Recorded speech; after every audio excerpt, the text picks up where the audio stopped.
पक्षामध्ये कोणतेही मतभेद नाहीत असं आता जयंत पाटील म्हणतात। पक्षात कुणीही नाराज नाही असं सुद्धा जयंत पाटलांनी म्हटले।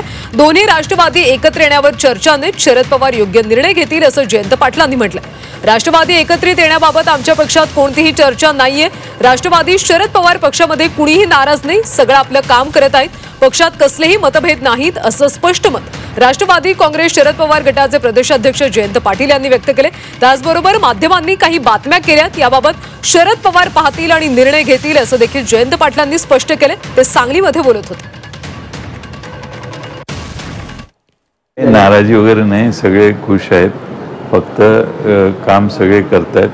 आता ते प्रसार माध्यमात काही बातम्या तयार केलेल्या असतील तर ते पवार साहेब बघतील ते, आणि त्याच्या बाबतीत पवार साहेब निर्णय घेतीलच। राष्ट्रवादी एकत्र येण्याचा आमच्या पक्षात कोणती चर्चा नाही आहे। त्यांच्या पक्षात काय चालू असेल तर मला माहित नाही, तुम्हीच मला ही माहिती देताय।